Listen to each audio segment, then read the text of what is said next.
उत्तर प्रदेश सरकार के अल्पसंख्यक कल्याण एवं पंचायत राज मंत्री ओम प्रकाश राजभर ने वक्फ संपत्तियों को लेकर बड़ा बयान दिया है। उन्होंने कहा कि प्रदेश सरकार वक्फ की सभी संपत्तियों का रिकॉर्ड डिजिटल पोर्टल पर दर्ज कराने का कार्य तेजी से कर रही है।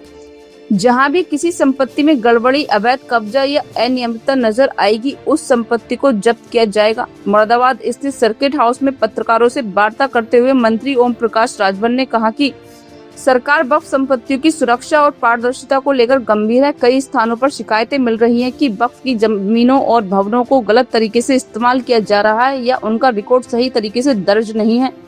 ऐसे मामलों की जांच कराई जा रही है। उन्होंने कहा कि जिन लोगों ने वक्फ संपत्तियों को खुर्द-बुर्द किया है या सरकारी नियमों का उल्लंघन करते हुए कब्जा किया है, उनके खिलाफ कठोर कार्रवाई की जाएगी। किसी भी दोषी को बख्शा नहीं जाएगा। राजभर ने कहा कि सरकार का उद्देश्य किसी को परेशान करना नहीं, बल्कि धार्मिक और सार्वजनिक संपत्तियों को सुरक्षित रखना है। सभी संबंधित विभागों को निर्देश दिए गए हैं कि वक्फ संपत्तियों का सत्यापन कर सही जानकारी पोर्टल पर अपलोड की जाए।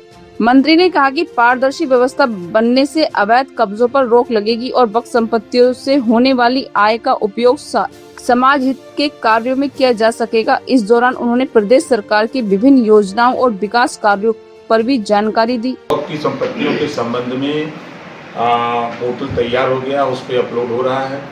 जो कागज सही है वो अपलोड हो रहा है, जो गलत है उसको निरस्त किया जा रहा है। निरस्त करके काम गवर्नमेंट की हो जाएगी प्रॉपर्टी। भाई जब आपके नाम है नहीं, आप कब्जा किए हैं तो खाली करनी पड़ेगी ना। जी जी। मुरादाबाद मंडल में कितनी संपत्तियां ऐसी हैं, कोई अंदाजा? अब रिकॉर्ड हमारे पास नहीं है। जी जी। जब इस संबंध में बात होगी तो बता देंगे।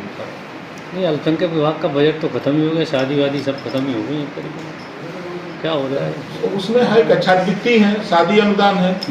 शादी में जैसे जो शादी अनुदान हो रहा है समाज कल्याण विभाग की तरफ से, उसमें पाबंदी थोड़ा है कि मुसलमान की बच्चियां न जाए। उसमें तो सबका है, कोई भी कानून बन रहा है तो सबके लिए बन रहा है, एक जाति के लिए तो है नहीं, धर्म के लिए। उसमें रोक नहीं है। हाँ, ये जरूर है कि जैसे पिछड़ा वर्ग को बजट मिलता था, अल्पसंख्यक को मिलता था, तो उसके लिए इस बार के जो अगला अनुपूरक बजट होगा उसमें हम दे देंगे। वित्त विकास निगम था वो भी बंद हो गया शायद, वो भी जो मिलता था। उसमें स्थिति क्या है, वित्त विकास निगम लंबे समय पहले लोगों ने लोन लिया, लोन लेने वाले लोग मर गए या छोड़ के प्रदेश भाग गए, मतलब बाहर चले गए।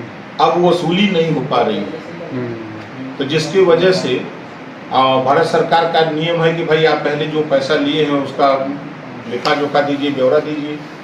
तो अब वो दे नहीं पा रहे हैं, तो फिर वो पैसा देना बंद कर दीजिए। तो यहाँ वसूली करने जाए कहाँ? अब जा रहे हैं जिसके यहाँ वसूली करने, वो बेचारा खुद कंगाल बाखुड़ा हुआ है।